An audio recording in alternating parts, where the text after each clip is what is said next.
Hello, and welcome to This is Cohousing, the Cohousing podcast. I'm Charles Durrett, author and principal architect at the Cohousing Company. In today's episode, we're discussing the importance of neuro-inclusive cohousing. My guest today is somebody that I know and respect greatly, Desiree Kameka Galloway. And as the director of the Autism Housing Network and lead consultant for neuro-inclusive housing solutions, having visited over 120 residential opportunities for adults with intellectual disabilities, her knowledge of the topic is why I asked her to write the foreword of my latest book called Neuro-Inclusive Community Design. Welcome, Desiree. Thanks for having me. I am excited that you're here. We really appreciate it. Well, it is something I like to talk about and talk about often. Okay. I just listened to a podcast on NPR about a summer camp in upstate New York where kids with autism go to camp. And I was astounded. I was very impressed with how many autistic kids they interviewed, mostly 12 and 13-year-olds with autism. And these kids responded by saying things like, this was the only time in their lives that they ever felt included and accepted because everybody there has autism. And then one kid went on about when he went to elementary school, he never went to recess because he didn't like being amongst all these kids who had no concept of what he was going through emotionally, no way of empathizing with his emotional state. So, what do you think about these statements? I'm not surprised at all. Autistic people live in a neurotypical world, and our neurotypical world does not consider their needs at all. So, whether that be sensory, right? Going to a grocery store could be very difficult, even going into a common house that isn't well insulated, or when there's a lot of discussion happening in the same room, that could become auditorily overwhelming. This population is often known for what's called masking, right? So they do their best to try and appear neurotypical, oftentimes because they have been the victims of bullying. Research in the UK shows that over 90% of this population have experienced mate crime, where people actually try and become their friend, convince them they're their friend in order to exploit them. This population is also oftentimes unaware of how to foster relationships. And so part of autism is having challenges with interpreting social situations. And so sometimes they might say something that somebody might perceive as being offensive, and then they've broken that opportunity for a relationship where they don't understand how to maintain relationship with making phone calls or having reciprocal conversation about things. And when you're with other autistic people, like, you don't have to explain yourself, right? They just get it. There's no masking. You don't have to be afraid of being bullied because almost everyone has probably been bullied in the past. And you're with people who want to be with you, right? You're not having to fake being neurotypical. And so that doesn't surprise me at all. The neurotypical people have a lot to learn to be more inclusive of this population. And one of the things I want to talk about here is that neurotypical activists and parents need to learn a lot about the value of community because it seems to be disproportionately misunderstood. I mean, I know that we're constantly talking about how we got to get the neurotypical people to accept us, but I don't know if that day is ever going to arrive. I really don't. And so if they can accept each other, I mean, when I listen to this kid in upstate New York, all I could think about is he is swimming in empathy. He is swimming in understanding. He is swimming in a community where they get him Right. and he is seen, but not belittled because of them. So, speaking of NPR, I listened to another podcast that was done by a former director of DHS, Department of Health Services, and he had a child with autism. And he said, and I quote, the big missing piece for autistic housing is where do grown children, adults with autism go once their parents have gone or grown too old to care for them? That is not a house or an institution. He emphatically said that there was zero places for them to go. Yeah, it is extremely difficult. The majority of people are living with families in the family home, and the biggest challenge is that family caregivers are aging and they're going to need support themselves. And what's going to happen? Statistically, we know that there is not enough opportunities, even in like institutional settings, group homes, adult foster care, even with those settings included, there is not enough. There's over 1,000,000 people living with a caregiver over the age of 60 right now. This is why we see a movement of individuals and families who are trying to create their own solutions because 'cause they're terrified of what's going to happen. Status quo is not enough. We need something more. I do believe that co-housing is an amazing solution, and research that I have done in multiple markets across the US, over 12 metropolitan areas and one rural community, shows that people want to live in co-housing, in intentional community, different forms of planned community, that is a preferred residential option for them. We just don't have enough. The market hasn't kept up. Amen, sister. I also heard in another interview a mom saying we simply don't have enough options at all. Parents are panicked about what they don't see in the future. They don't see a great option. And that's one of the reasons I wrote that book about Solheimer and Iceland, because the average age of the 45 neurodiverse population there is well over 60. And there are 20-year-olds coming in, but there's lots of 85-year-olds that also live there, and it's obvious to me that these people are alive and thriving till the day they're not, even in the assisted care facilities on site. So I'm a huge believer in community as a solution, as you know. Desiree, since you're at the center of the storm here, where do you recommend that parents accommodate their senior, older children with autism currently? I think whenever possible, you have to talk to them about it. I would say it's not just families that are terrified. I interview a lot of self advocates, and they are also extremely concerned and have opinions on what they want and what they don't want. And I think it's really important, when possible, to include them in all of the planning and their extended family. The second thing I think is what's critical is increasing what I call a natural support system. In communities, those things are built in, right? Natural supports are unpaid friends, people who can keep an eye out. We know that this population is at higher risk of abuse and neglect. And those who don't have a natural support system once families pass on are going to experience that more, and it's not going to be caught as quickly as those that have people coming in and out of their lives that can kind of raise flags. And so, first thing, talk to them about what they want. Second thing is make sure you're building some form of natural support system for the individual. And then the third thing is, how can you legally and financially plan when possible? In the US, we have very strict rules around any public benefits, and a lot of this population needs what's called long-term support services or relies on Social Security, other type of public benefits like SNAP, food stamps. And so making sure that if there is an inheritance or anything, that those programs aren't going to be deleted from from their support system. And so really looking at special needs, financial and legal planning is quite important. Who's going to make the medical decisions, right? Who's going to help them manage their money? Those type of things, quite important. Don't be afraid. I feel like a lot of the times families, they're paralyzed by the fear. And I want to share that because I have visited many different places around the country and abroad, when people find the right housing and support system, they thrive. It is so good. And so don't be afraid of it. Seek it out, go after it, because that, even though there might be a few bumps in the road and failure, that is where you wanna be. You don't wanna be in a crisis reaction. You wanna be proactive in this situation. Do not let fear paralyze you. It is fantastic when people with autism or other intellectual and developmental disabilities, can leave the nest and find their own community.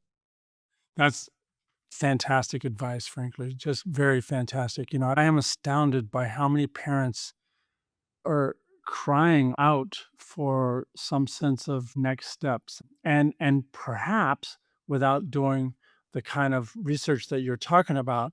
In that regard, to what extent are we going to have to advocate with the county governments, state governments, federal governments to be able to do what I think you and I both agree would be a community setting for folks with autism, which in many cases would put them under the same roof, usually little cottages of one kind or another, but it's not an institution. Yeah, institutionalization in our country has left a really bad taste in the mouth of policymakers. And oftentimes, whenever people discuss clustering people with disabilities, all of a sudden they go to, well, that's an institution, right? And what we're creating are not institutions. They're the complete opposite, wanting to give people choice and control of their home and built-in community. People are already isolated. We're not interested in isolating people. We want to give people the tools in order for them to grow into belonging in different communities, both the community they'll live in and the greater community. And so there's certainly education that has to be made. There are some states in the USA that prohibit the clustering of individuals with IDD or autism. And so in those specific states, certainly advocacy is needed, but because there are more emerging options, we're seeing that states are realizing, okay, this is not the same. I've done research in Colorado recently that was funded by the Colorado Developmental Disability Council on why do people want to live in intentional community. And that type of research helps be able to capture the voice and then share that voice with policymakers so that they realize that this really is a preferred option, that we're not trying to create neo institutions, but that a different way of living is possible. For those of you who want, there is a housing directory on the Autism Housing Network. You can go there and you can take a look at it and you can see some different models that have been created and see if there's anything near you or if there's an emerging project that you could join on to. The Autism Housing Network has a lot of free resources that can be made available to you. Fantastic. And along those lines, you would think governments, like they do in Denmark, get very proactive about noticing the difference between neighbors who are lending a helping hand and paid assistance when neighbors are already there. So it's almost like the advocacy has to include some economic analysis that, just like they did in Denmark, to show the governments how much money they're going to save by living in functional neighborhoods, by having somebody nearby who knows you, cares about you, and supports you. Absolutely. And there's already research that shows when someone does have a natural support system that their Medicaid costs, at least in the US, are decreased. That's fantastic. It's having access to that natural support system where in our country, and I'm gonna assume in other countries, that's the challenge, is creating that natural support system, and when we live in co-housing, it's there. That's the whole reason why we live together in intentional community. Yeah, I was going to ask you, how do you believe a high functioning community with folks with autism is beneficial? But you've kind of answered that already because there's just so many neighbors nearby, not only to help them, but to go for walks with them and to share their thoughts, to share their puppy with them. And back to what do co-housers have to learn about being accepting of folks with autism as well? I grew up in a small town in Sierra County called Allegheny, California, 90 people. There was a kid lived very across the street from me with autism. He never went to an institution, though it's kind of surprising. But all 90 people stepped up to kind of make sure that Sam was not going to end up either in an institution or in jail, which also happens because he had kind of aberrant behavior. He would yell at tourists and stuff like that. And the whole town stepped up to make sure that he was comfortable, semi happy, not too obtrusive, etc. There's a documentary that's called In a Different Key that talks about the first man that was diagnosed with autism, and he lived in a small town in Mississippi, and that story that you just shared is very similar to his story. Everyone knows him, everyone looks out for him, and he's part of community. Yeah, and I think everybody in town felt like I did, which is we all failed if this kid does not thrive, period. no offense buts about it. He a kid, he was older than me. It was like I was like 20, he was like 25, and yet he needed support. I think one of the other points that's really important about intentional communities and co-housing as a solution is that we are creating those spaces where people are already accepted. So part of the research that I did with intentional communities here in Colorado, the number one reason why people wanted to live in intentional community is because they wanted to live somewhere that was neuro affirming, right? Where they feel accepted and belong. That culture, they don't have to mask when they go home, that culture is built in. And that's very different, being able to choose that versus being forced to go to an institution or forced isolation, right? Being able to choose your community where people might be similar to you is something of dignity, really an important aspect. It's taking away that choice, which is actually dehumanizing because other populations have that choice. They should have that choice too. Amen, sister. Hey, a complicated question, in my view, very complicated because, I've worked with lots of co-housing groups, and I'm always dealing with the most ultra responsible A personalities, capable, can do folks, period. They're the ones who are critical thinkers for sure in society, so critical that they decided they're not going to buy a house just because that's what's expected of us. They're going to break out of the mold. They're going to build a neighborhood that, in their view, is very high functioning for them. That's great.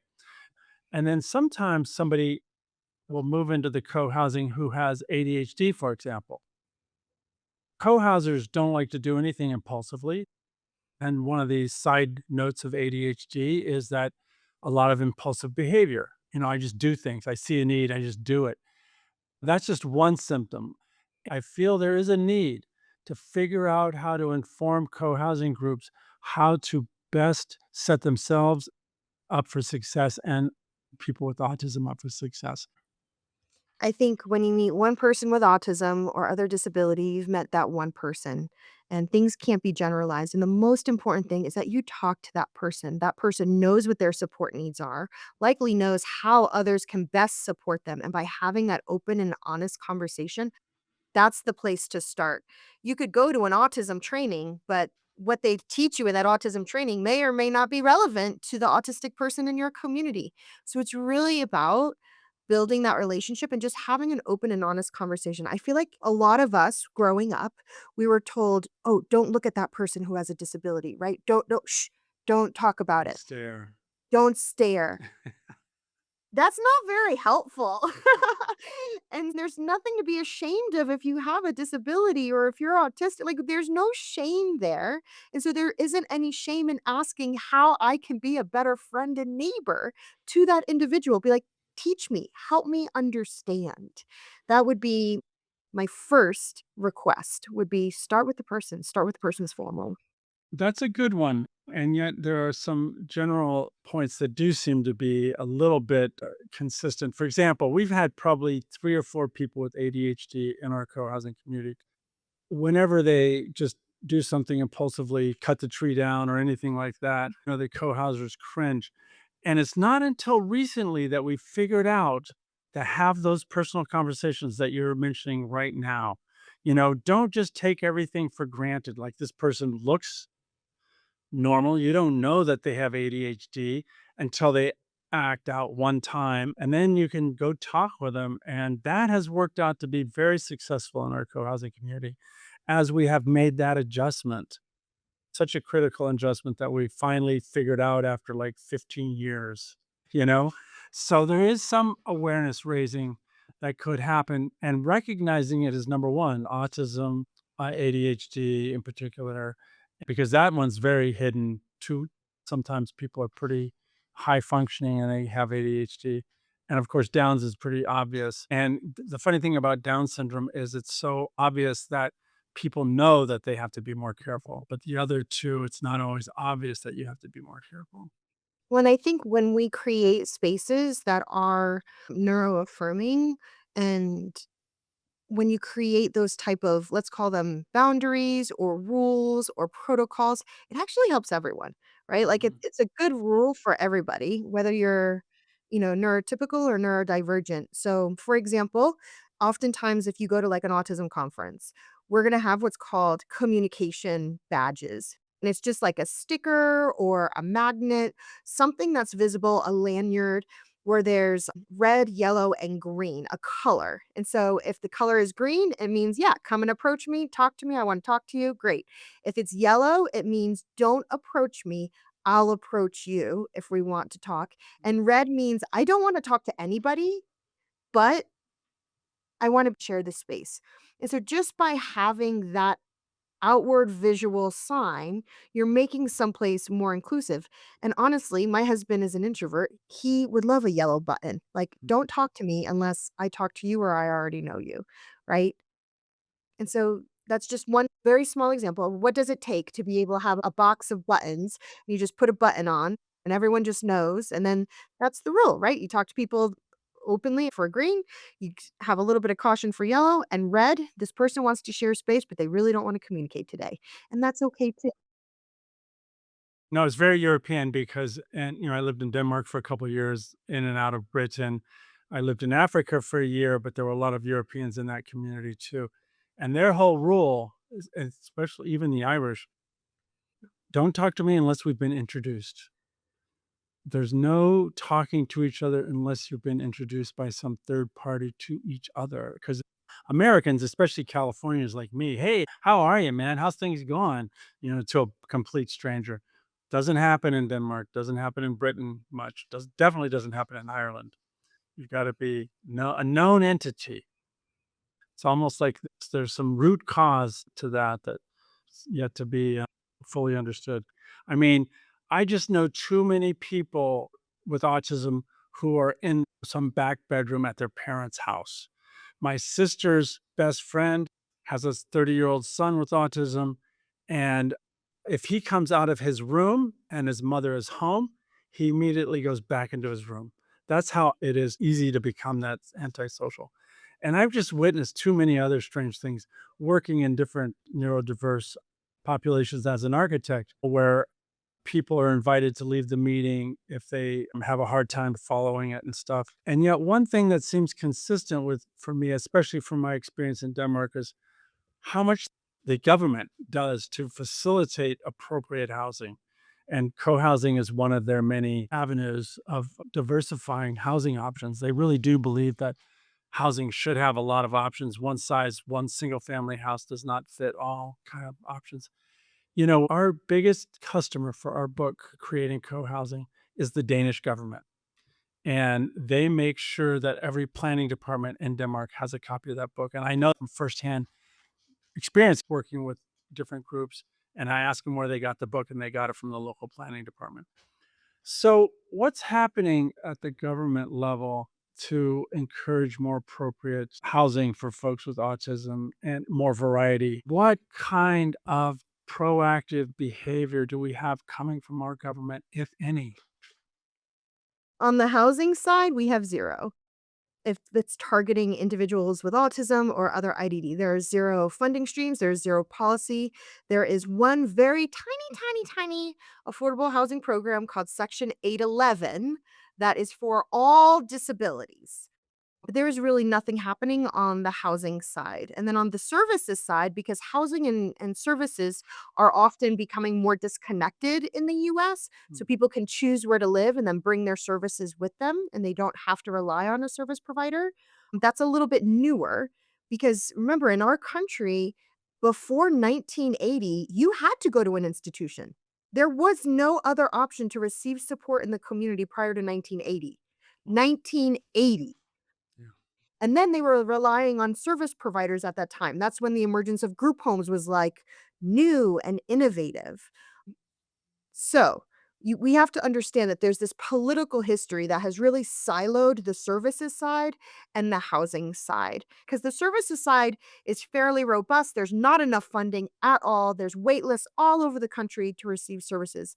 But on the housing side, this population is literally invisible. all of our housing programs do not consider the needs of individuals who have an intellectual, developmental disability, autism, neurodivergence. It is not on the radar. The closest thing that we have is protections under the Americans with Disabilities Act, which really was created for individuals who have mobility or sensory challenges, not individuals with cognitive differences. We have a lot of work to do to inform things on both the housing side as well as the services side so that people can bring their services into the homes that they wanna live in. I know. What are we going to do about this, Desiree? The more we have examples of it working, then we can start to continue to replicate. But if we want it to be systemic, it takes a long time to do just one at a time, and then especially if they're not going to replicate. So what is the main funding stream? There's a couple of groups that are talking about how do we create a real estate fund to be able to fund this because there is very much a financial impact in terms of Medicaid that needs to be considered. Are there nonprofits in the country that are more robust in their advocacy with governments to get something moving here? Yeah, we do a lot of work with the Autism Housing Network. I partner with First Place Global to do research so that we have data to back up what we want. The Colorado Housing and Finance Authority now has a free technical assistance program where people could get my consultation hours along with an architect and a development consultant for free if they have land that they want to dedicate to neuro-inclusive housing. They could get pre-development grants to be able to do some initial work, and we put together a great report so that they could go after funding and all that type of stuff. In Arizona, it's gotten a lot of attention of their housing department as well, their division of housing, and they have a fund that's being funded by managed care organizations, and because this population is what's called a high utilizer, they're expensive to care for.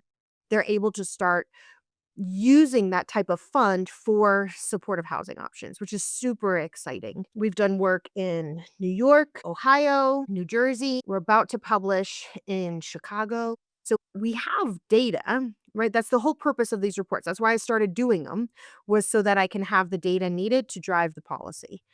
And it's working.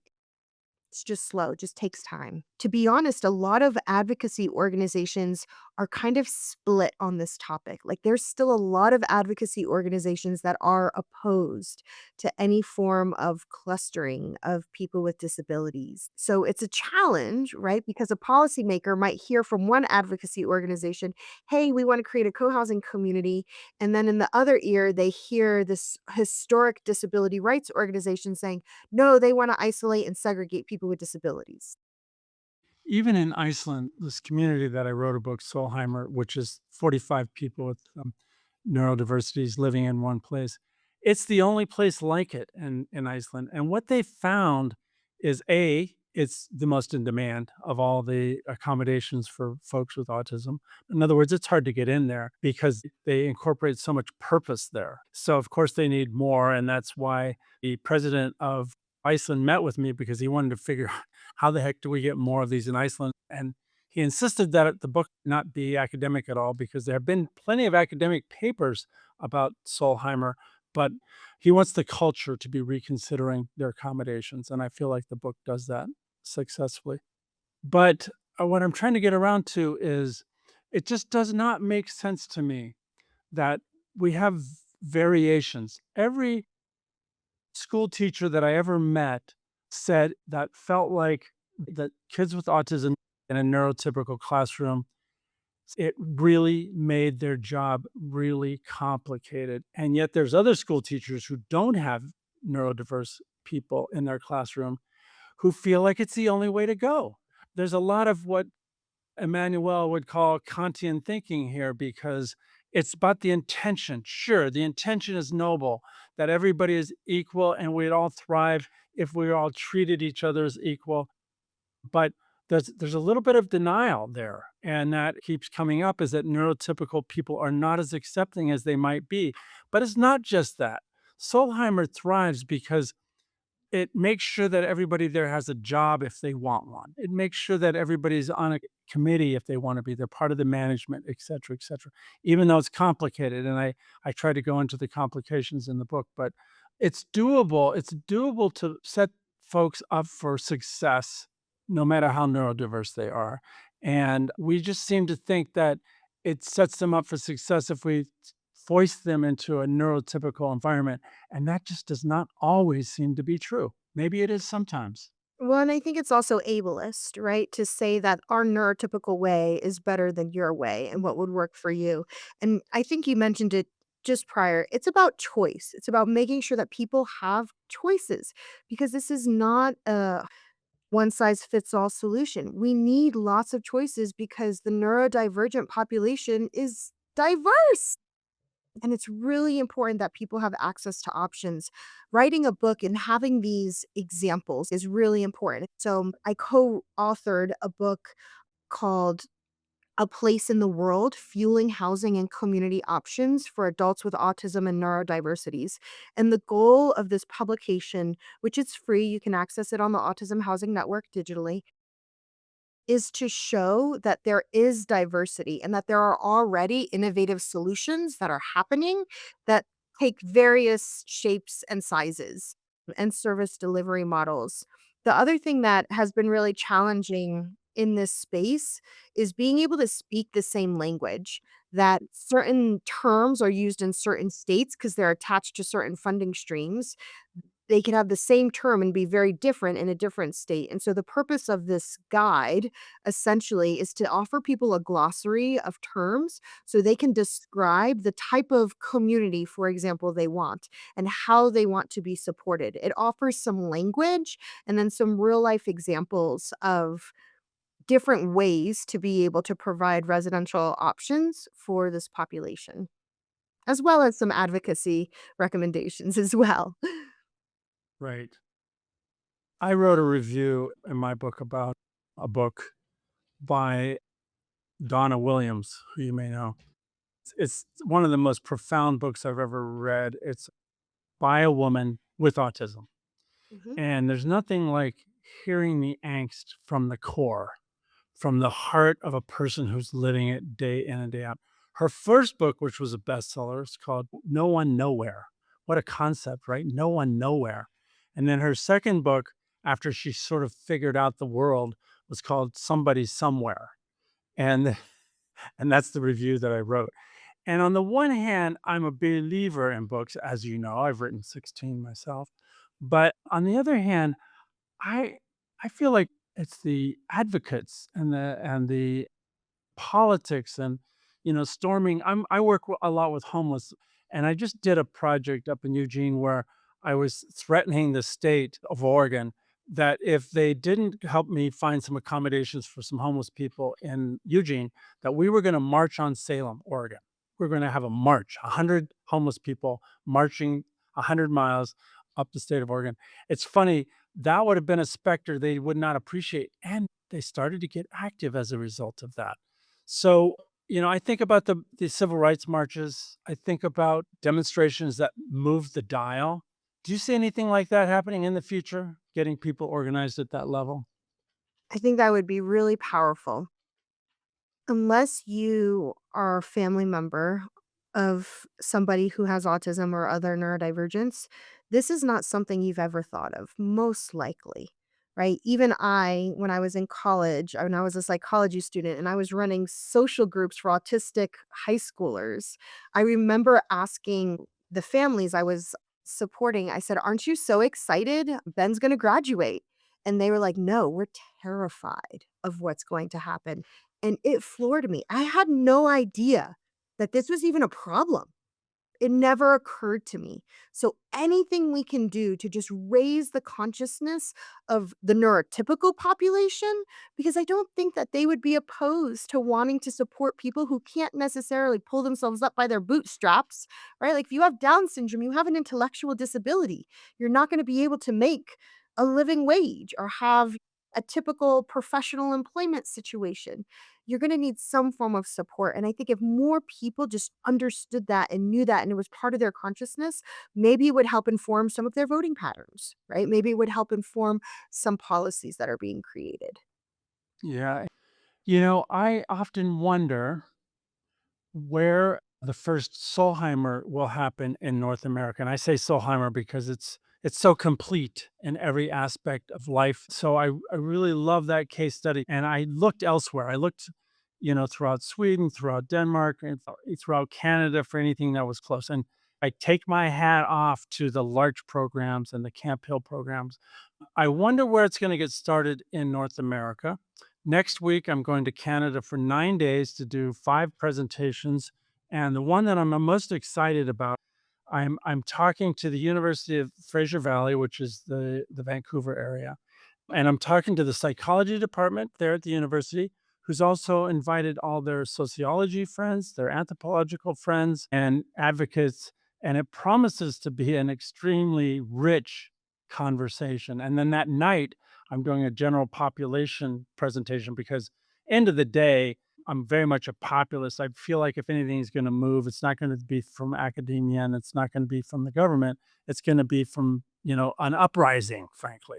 And just like co-housing, previous to our first book where we talked about how normal people start great high functioning neighborhoods, then normal people got busy in North America and started creating high functioning neighborhoods.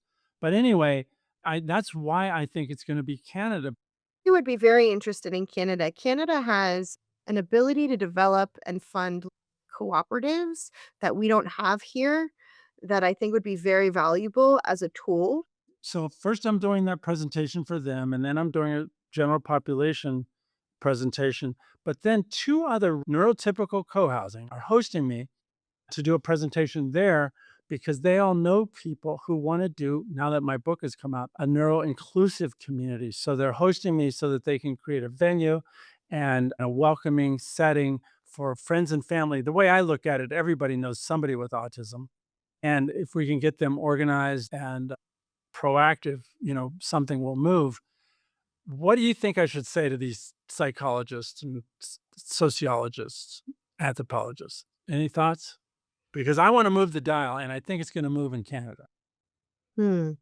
I think when they think about, and I know that they think about diversity generally, right? Diversity and inclusion of all shapes and forms, that they include this population in their thinking and perspectives because you don't want disability or you don't want necessarily IDD, neurodivergence to be like so specialized that you have to be specialized in order to support this population. No, it's just part of diversity, and it needs to be recognized as part of diversity. And so, as we're moving forward to look at solutions, we have to be thinking about this population as part of that diverse dynamic of our populations. I think if we can start to incorporate that type of thinking and just awareness into everything, then it'll open up the tools that are needed to be able to have neuro-inclusive communities. Think about the senior population, right? They have so many different options, and it's because, oh, all of a sudden there was a market for it, right? It was recognized this was a need. This is a market for it. We're going to create this marketplace of options. It's the same for this population. They've just been invisible until now. That's fantastic. You're dead right. That's great. Where can people go for examples?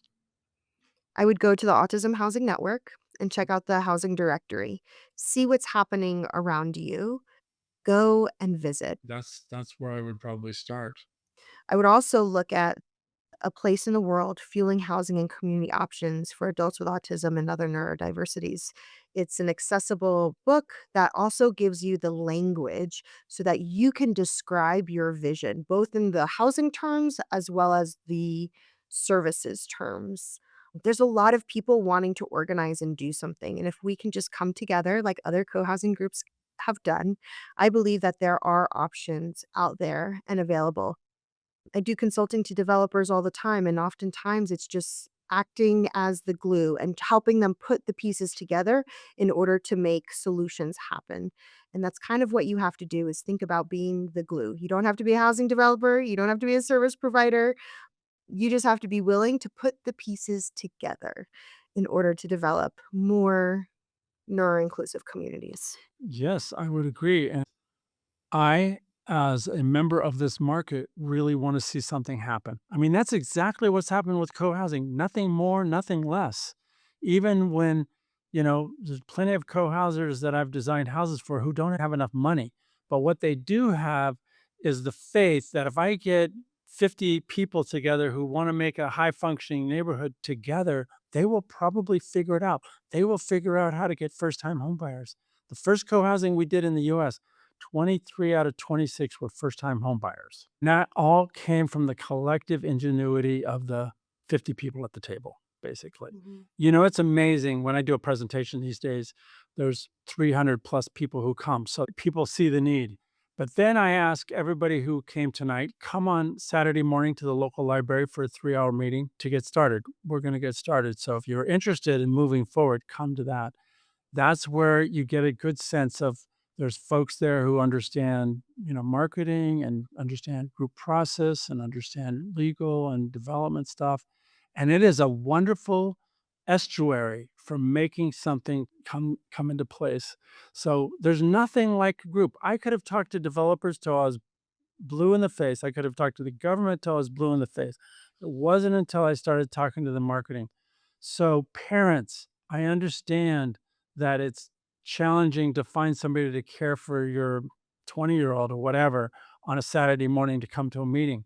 But if you meet with the other people that are coming there, that will be the last time you have that problem because that group will figure out how to get everybody care so that you can have meetings to move forward, just like parents have to do across the co-housing world. So thank you for bringing up the glue because that's critical. And the main glue is the market. If people are pounding the table, demanding a smarter solution than what we have today, that's what's going to move it forward. And then, but you can't just demand it. You have to get organized and show it, basically. You can't, the days of asking other people to do what we need is, I'm not saying they're over, but they're not here now. In fact, actually, the government will back away from anything that smacks of money, etc. So we can do it. We have to do it. We can do it. So let's just do it. There's no other choice. What's the alternative than doing it? There's no other choice. So you have to. You speak the obvious. There's people out there who want to help you, right? Your firm, there's professionals out there that want to help you succeed and create solutions. Get your vision, write it down, put a listing on the Autism Housing Network. It doesn't cost anything. Just throw it out there. And even if you can't gather people in person, just do a webinar, an intro webinar. Hey, this is my vision. This is what I'm thinking. Does this vibe with anyone else? Go out there, find your tribe and make it happen. Amen. I realize that there's a lot of people that really have made a lot of important life work out of helping groups make a housing neighborhood that fits them like a glove. And this is your chance to empower yourself by grabbing, the right tour guide to help you get through it, etc. But I'm also astounded how much talent comes to the table, over and over again. I mean, I couldn't do it by myself. Any of the causings that I've lived in or created, it's always about getting the talent, the local talent who of folks. And I'm also astounded by how many people actually want to see a high functioning neighborhood fall into place, even if they can't live there for one reason or another, even if they don't plan to live there, they want to become an ally and an asset, the invocation of such an element. So Absolutely, absolutely. And not to mention for those co-housing communities that are not necessarily being developed as neuro-inclusive, families to be able to market and share with your local autism, IDD, intellectual developmental disability community as potential buyers, there are many families who would love to buy into co-housing that's being created, even if it's not neuro-inclusive, as long as your heart is in the right place and that the community is willing to learn and be accepting and affirming for someone who's different, not less. Temple Grandin, a very famous autistic woman. If you haven't watched her documentary with Claire Danes, it's awesome. She always says, "I'm different, not less." she's actually exceptional. She's amazing. And as usual, that was another great point. I think it's just another human experience we have to navigate, and it's okay. But uh, we can we can mitigate the downsides, and we should mitigate the downsides for sure. When I was at Solheimer, been there 3 times, 3 different weeks and double weeks, and I I could live there. There were 45 neurodiverse and 45 neurotypical people that lived there. It was such a rich, insanely giving estuary of richness that, if I didn't live in already a great co-housing community, I could live there. And, because it was so interesting. So, yes, that's a really good point you raise, that you don't have to be afraid of it. Make sure it works for you, but I'm not even saying empathy is the number one thing. I'm saying respect is the number one thing. Respect for others and this human being who has just as much right to a happy life as you do. And I think together you'll make each other's lives happier. Yeah. Again, if you don't have a family member, we don't have the opportunity to develop neurodiverse relationships, right? Like, it would be weird if I asked the person at the grocery store, like, "Hey, do you want my number? Let's hang out," because I'm trying to be inclusive. That would be weird. That's stranger danger. So we don't really have spaces to develop these relationships, and so a lot of people don't have them. But once you have a relationship with someone who's neurodivergent, you realize the value of that type of friendship. And I'm not a parent of someone with a disability. I'm not a sibling.